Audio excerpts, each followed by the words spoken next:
Hello friends, আমি তোমাদের জন্য নিয়ে এসেছি 2018 এসএসসি জিডি কনস্টেবলের প্রিভিয়াস ইয়ারের ম্যাথামেটিক্সের কোশ্চেন্স। নাম্বার 1 কোশ্চেনে কী বলা আছে দেখো। If x is to y equal to 6:5 and z is to Y is equal to 9:25, then what is the ratio of x is to z. X is to y 6:5 দেওয়া আছে এবং Z is to Y 9:25। তো আমাদের করতে গেলে কী করতে হবে, প্রথমে ওয়াই ইজ টু জেড করে নেবো। Y is to Z 25:9, X is to জেডের মান চেয়েছে, আমরা এইভাবে করতে পারি। X is to Y is to Z লিখে নেওয়ার পর এক্স ওয়াই 6:5, 25:9, এ ফাঁকা আছে, একে এই সাইডে বসাতে হয়, এই সাইডে এ আছে, এই সাইডে একে বসাতে হয়, যে তাদের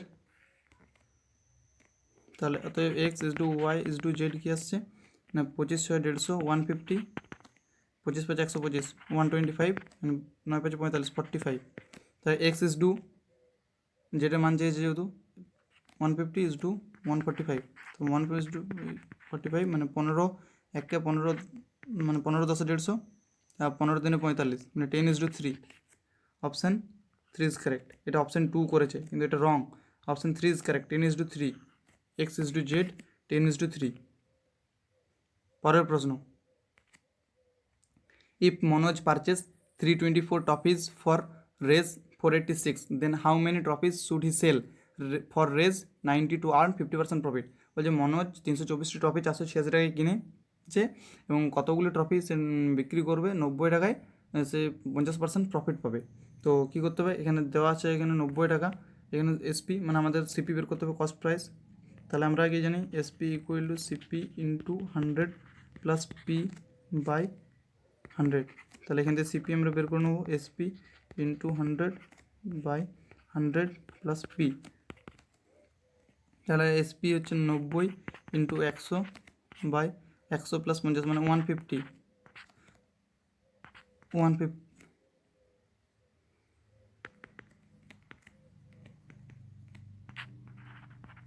150 শূন্য শূন্য কেটে গেল, 1590 60 টাকা। তাহলে কস্ট প্রাইস 60 টাকা। তোমরা এভাবেও করতে পারো।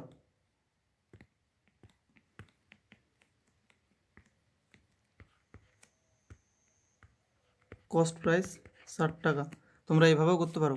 এখানে যেহেতু বলেছে 50% প্রফিট হয়েছে না এসপির উপরে, এসপি দেওয়া আছে, প্রফিট আমরা সবসময় কিসের উপর ক্যালকুলেট করি না কস্ট প্রাইসের উপর ক্যালকুলেট করি বা ক্রয় মূল্যের উপর ক্যালকুলেট করি।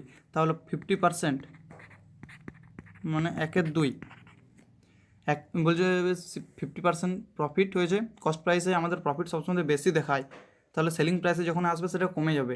যদি 1/2 বাড়ে তো 1/3 কমে, এক্স বাই ওয়াই যদি বাড়ে x by x plus y কমে, তাহলে এখানে 1/3 কমবে নিশ্চয়ই। এর 90-র 1/3 3 থেকে 30 টাকা, 30 কমবে, তার 90 থেকে 30 কমে গেলে 60, আমাদের 60 রুপিস এটা কস্ট প্রাইস।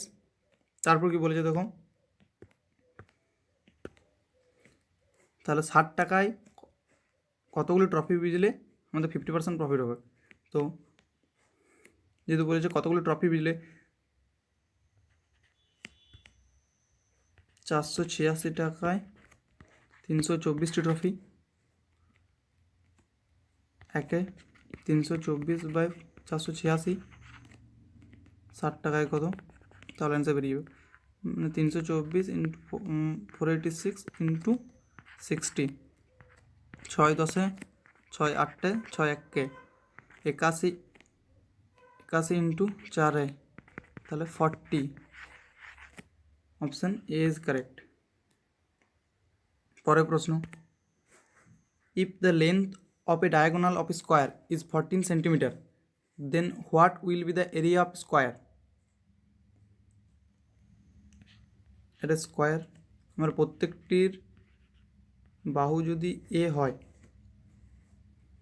তার স্কোয়ারের ডায়াগোনাল, এই ডায়াগোনাল বলে দেওয়া আছে 14, মানে ডায়াগোনাল যদি প্রথাগ্রস্ত সূত্র জানি, যদি ডায়াগোনাল হবে √2a, √2a সময় যদি 14 আছে তাহলে a ইজ ইকুয়াল টু 14/√2, আর আমাদের এরিয়া মানে কি, যদি এরিয়া বের করতে যাই স্কোয়ার বা বর্গক্ষেত্রে যদি এরিয়া বের করি তখন স্কোয়ার হয়ে যায়, তাকে একেও স্কোয়ার করে দেবো, তাহলে 14 স্কোয়ার 196 বাই √2 তাহলে 2, তাহলে 2 9 18 2 8 16 98, মানে অপশান 3 ইজ কারেক্ট। পরের প্রশ্ন, Rabi Manish and Nabin alone can complete a work in 30 days, 15 days and 10 days respectively. They start the work together, but Robbie leaves the together after 2 days of the starting of the work and Manish leaves the work after 3 days more. বলছে রবি মনীষ নবীন তিনজনায় 30 দিন 15 দিন 10 দিনে complete করে, তারা একসাথে শুরু করার পর রবি 2 দিন পর চলে যায়, তারপর মনীষ তারপরে আরও 3 দিন পর চলে যায়, মানে বাকি অবশিষ্ট কাজ নবীন কত দিনে কমপ্লিট করতে পারবে। তো আমরা কীভাবে করি, লসাগু নিয়ে নেব, রবি মনীষ নবীন 30 15 and 10, এদের লসাগু 30, রবি 1 মনীষ 2 নবীন 3, এদের এফিসিয়েন্সি বা দক্ষতার অনুপাত দক্ষতা চলে এলো। আর এটা তাদের দিন কত দিনে করতে পারে, এটা টোটাল ওয়ার্ক 30। এবারে বলেছে তারা তিনজনা 2 দিন করেছে, মানে 3 আর 2 5 থেকে 6, তাদের 6 রেশিও 2 দিন করেছে, 6 এফিসিয়েন্সি 2 দিন করেছে, মানে 12 ওয়ার্ক কাজ হয়ে গেছে, তাহলে অবশিষ্ট 18 কাজ আছে। তারপরে বলা হচ্ছে যে 2 দিন রবি চলে গেছে, তারপর 2 দিন মনীষ আর নবীন একসাথে কাজ করছে, মানে 5 রেশিওতে আরও 3 দিন করেছে, মানে 15 রেশিও কাজ হয়ে গেছে, তাহলে অবশিষ্ট ওয়ার্ক রইল 3। এই 3 অবশিষ্ট 3 রেশিও 3 ওয়ার্ককে কে করবে না নবীন একা করবে, নবীনের এফিসিয়েন্সি 3 বা দক্ষতা 3, তাহলে 3/3, তাহলে 1 ডে, অপশান 3 ইজ কারেক্ট। তাহলে Nabin can do the remaining work in 1 day, Nabin অবশিষ্ট ওয়ার্ক একদিনে কমপ্লিট করে নেবে। পরের প্রশ্ন, এ সাম অফ মানি 10,000 10,000। পরের প্রশ্ন, a sum of Rs 10,640 gives interest of Rs 3,724 in X years at 5% simple interest, what will be the value of X, মানে কত বছরে সে 5% করে ইন্টারেস্ট পেলে এত টাকা হবে।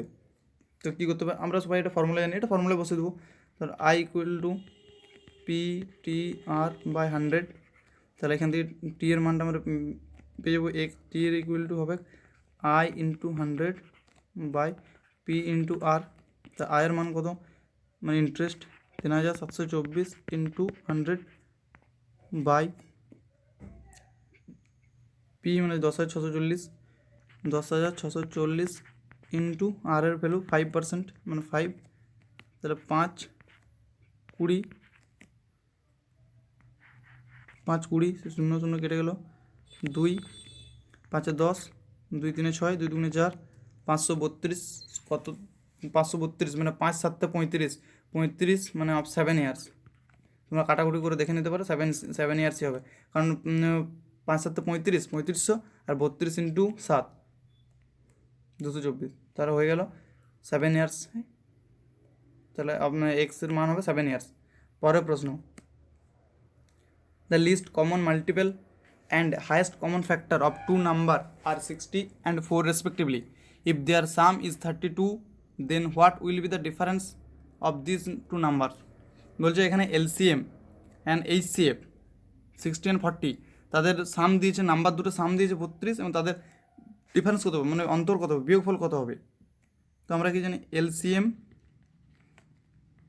ইন্টু HCF ইকুয়াল টু তার সংখ্যা দুটো গুণফল হয় A ইন্টু B, তাহলে 60 into 4 equal to A into B।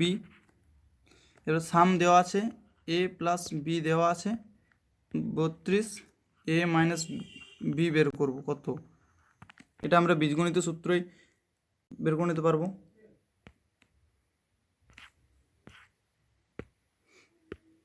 কীভাবে না, A মাইনাস B তার হোল স্কোয়ার যদি ফর্মুলা লেখা হয় A plus B square minus 4AB, তাহলে A plus B 32 square minus 4 into 60 into 4, 4 4 16 16 96, মানে 32 স্কোয়ার 1024 এবং 4 4 16, 16 96, 960, অবশিষ্ট 64।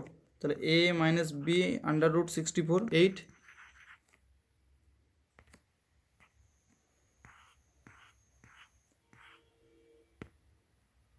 তাহলে a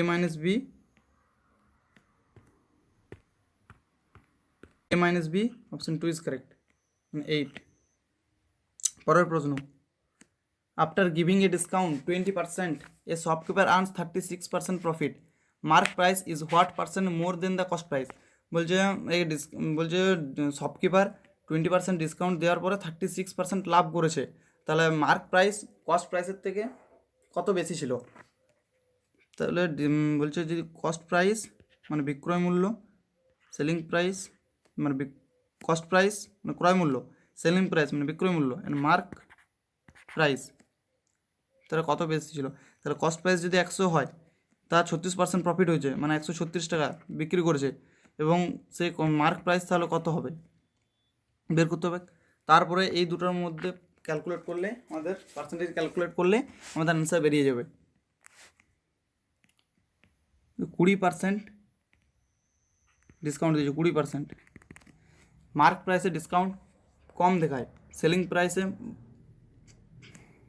প্রাইসে ডিসকাউন্ট বেশি দেখায়। 20% যদি কম হয়, 20% মানে 1/5, 1/5 কম হলে 1/4 বাড়ে, তাহলে 136-এর 1 ভাগ, 4 দিয়ে ভাগ করলে 4 3 12, 4 4 16, মানে 34 টাকা। 136 সাথে 34, 136 সঙ্গে 34 যোগ করলে 170, এই 170 তার মার্ক প্রাইস। তাহলে 170 মানে 70 টাকা বেশি ছিল 100 থেকে, তাহলে 70 টাকা 100-তে পার্সেন্ট হিসেবে 70%। Option 4 is correct.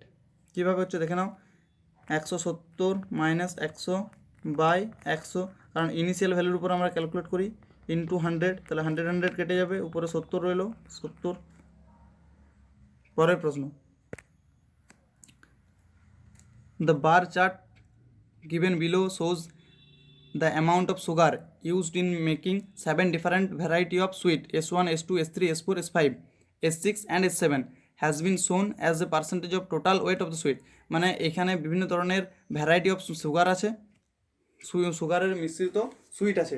S3 সুইটের 450 KG, এবং what is the amount of sweet, মানে সুগারের পরিমাণ কত এই সুইটে। তো S3 কত সুগারের পরিমাণ আছে, S3 16%, তাহলে 450-এ 16%, 450 ইন্টু 16%, মানে 450 ইন্টু 16/100, তো 0 0 কেটে গেল, 16 5 80, 0, 16 4 64, 64 আর 8 72, 72 বাই 10, মানে 0 0 কেটে গেল, মানে 72। তাহলে 72 কেজি সুগার আছে S3-র সুইটে। পরের প্রশ্ন, the perimeter of a square and a circle are same. Perimeter means, একটা স্কোয়ারের পেরিমিটার মানে কি, 4 ইন্টু এ, যদি এ এ এ এ হয় তাহলে পেরিমিটার 4 ইন্টু এ, আর সার্কেলের যদি সার্কেল 2πr, তাহলে 4a ইকুয়াল টু 2πr বলা আছে। তাহলে a equal to π/r/2। What will be the area of the square, মানে এই স্কোয়ারের এরিয়া কত, এ স্কোয়ারের ভ্যালু বের করতে হবে। তাহলে স্কোয়ার করে দিলে কী হবে না, π² তাহলে পাই ইন্টু πr²/4, যেহেতু πr² ভ্যালু দেওয়া আছে 24 64, তাহলে পাই মানে হচ্ছে 22/7 ইন্টু 4 ইন্টু এ πr² ভ্যালুর পরিমাণ পুট করে দেবো, মানে 2464 কাটাকুট করলে অ্যান্সার আমাদের চলে আসবে 4 6 24, 4 16, 7 7 8 56, 7 8 56, 22 ইন্টু 88 গুণ করলে 1936 আসবে। Option 1 is correct. পরের প্রশ্ন, Piyush is running at the speed of 8 km/h he stops for 5 minutes to take a rest at the end of every third কিমি. What will be the time taken by Piyush to cover a distance of 56 kilometre? মানে 56 kilometre যদি 8 kilometre পার ঘন্টায় যদি যায় তাহলে 56/8 7 hour. কিন্তু বলেছে প্রত্যেক 3 কিমি অন্তর অন্তর সে 5 মিনিট করে রেস্ট নেয়, মানে 56/3 করলে মানে 18 × 54, 18টা পাচ্ছে, 18 × 54 মানে 54 কিলোমিটারের মধ্যে 18 বার রেস্ট নিচ্ছে। আর যখন 54 আর 2 56, 3 কিমি হলে +1 হতো, 19টা হতো, 19 বার রেস্ট নিত। কিন্তু যেহেতু 3 কিমি হয় না, 2 কিমি হচ্ছে, সেই জন্য সে 18 বার রেস্ট পাবে, 18 বার রেস্ট পাবে। 18 বার রেস্ট পাওয়া মানে কি, একবারে যদি 5 মিনিট করে পায় 18 বারে নিশ্চয়ই × 5 মানে 90 মিনিট রেস্ট পাবে। এই 90 মিনিট মানে কত, 1 ঘন্টা 30 মিনিট, 1 আওয়ার 30 মিনিট, তাহলে 7 ঘন্টা প্লাস 1 ঘন্টা 30 মিনিট মানে 8 ঘন্টা 30 মিনিট। Option 4 is correct. পরের প্রশ্ন, if cost price of an article is 30% less than the selling price of the article of that article, then what will be the profit percentage? The cost price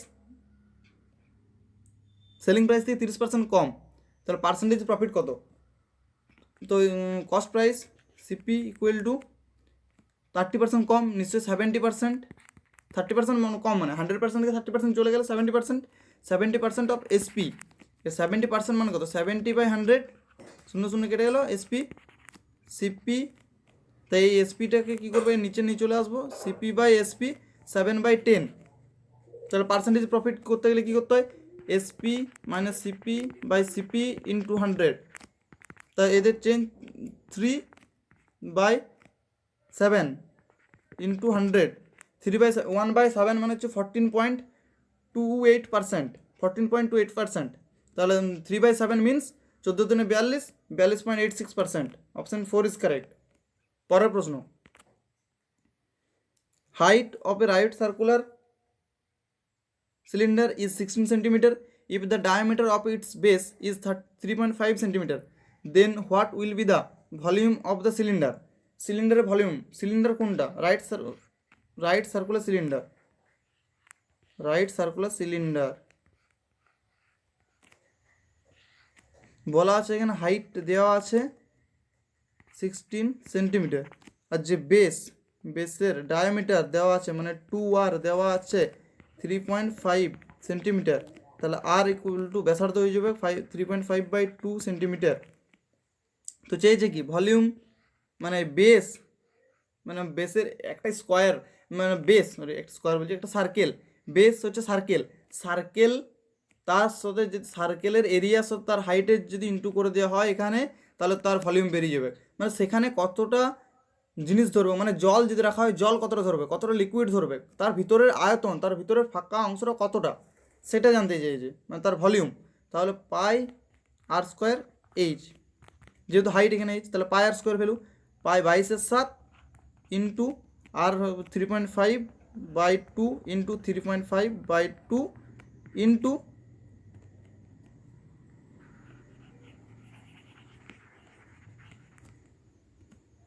3.5 into 3.5/2 πr² into h এর মান 16। তাহলে 2 8 2 4 7.5/35, তাহলে 5 into 4 গুণ করলে 20 মানে হচ্ছে 2, তাহলে 22 into 3.5 into 2,